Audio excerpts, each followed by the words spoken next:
So tell me a little bit about the start of your career. So you mentioned riding. Obviously, can you tell us, everybody, a little bit about how you started in horse racing? I started as an apprentice, and after that, you can say retired, but work as a work rider. Mm-hmm. I first worked for Lawrence. Really? You first worked for my dad? Yeah. Oh, that's amazing.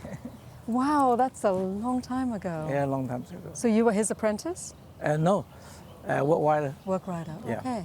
And then you went from Lawrence to who? How did you sort of progress?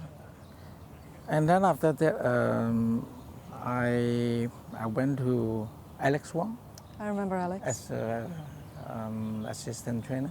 Yeah. So you went from my dad to Alex Wong. So you went from a work rider straight into becoming an AT? Yeah. Well, that's fantastic. And that was how many years ago, would you say, about? 1987. 87. Yeah, I stopped riding in 1983. Okay. Yeah. And in your career, were you a full-fledged jockey here in Hong Kong, or did you retire after being an apprentice? How finished for you? Apprentice is, I think 5 years. I ride for 8 years, another 3 years. After that? Yeah. Okay, that's great. So you became an AT. How long were you an assistant trainer in Hong Kong? How long did you have to be an AT before you got your license? Until 1997. So that was 10 years, is it? Yeah, but I got my license in 1998 Okay. because at that time it's one of the case. At that time I'm Tony Chan's Yep. assistant. Okay. He got a case. That's right, of course. And then I take over his stable. So you took over that for a stable? few months time, and then after that, Jockey Club gave me a license. That's incredible. Yeah. So you've been doing this now for how many years? That was 1997? You would say 1998. 1998. Yeah.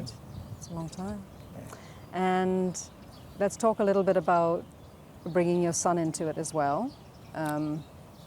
I'm sorry, I know that your wife and his mum passed away, so my condolences for that. So obviously he wanted to step into, because I had a chat with him about it, he wanted to step in and be a part of your team and work for you. Yeah. How has that worked out for you? I think it's one of the cases, the COVID time, and when he finished school, his first job is not the Jockey Club. Is office boy at the outside, something like that. But I think COVID time, he always,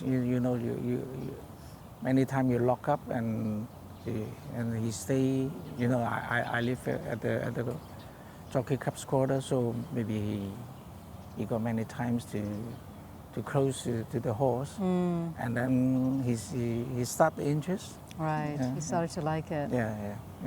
And then he started to join the apprentice school, but not, of course, he already 20 years old, and he can't be an apprentice. So he started to learn how to ride as a work rider. Right. Yeah. And that's how he came to work for you. Yes. That's great having your family close. I mean, it's not easy working with family, because I worked for my brother, as you know, for 12 years, and it's it has its challenges, because people think it's easy working with family. It's not easy. Yeah. It's probably harder to work for family than not. And then you have to Yeah. you have to get interest. Exactly. And you have to go home to them, and you're still sort of in that same environment. So that's great. Now, your championship last year was won literally on the last day. Yeah. And it was a huge comeback. You were big competition. big competition, a big deficit, and you came back from that to win. So what a high, to come off that season. It must have been just, tell me a little bit about how that felt as a team, and just for yourself as an accomplishment as a trainer. Yeah, of course, I got the championship, even the team and everybody worked with me. They're all very happy, and also have a more confident now, Right. Yeah. So they've actually got a lot, like they sort of believe in themselves now. They feel that they can do this again. Yeah. Can now, prove more things, From it, yeah, that's great.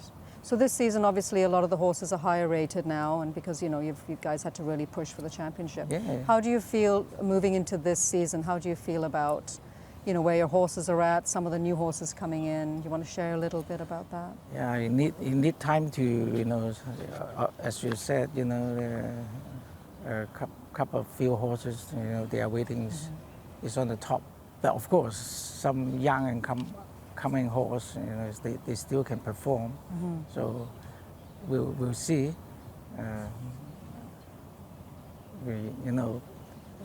It's handicap racing. Exactly. You need a young blood. Yeah, some fresh blood to come in, and also for the handicapping system, for them to drop. Yes. A couple of classes, and then you can sort of pick up again. And the young horse come if they can perform. Then it's going to be a really, really fun season. You've got some decent horses, I've noticed, running this season. A couple of few. Yeah. Okay, yeah. There's some decent ones there. Anything young coming in that you're excited about yet, or you just need a bit more time to see how they're working through? Half and half. Yeah. That's great. And you've got a full stable now, and yeah, they are coming. That's great. So thank you so much, Francis, for doing this. welcome. I know that you're not one for doing these interviews and conversations, so I really, really appreciate it and your time. And I'm going to give you a hug because that's what I do. So you're going to have to hug me. Thank you.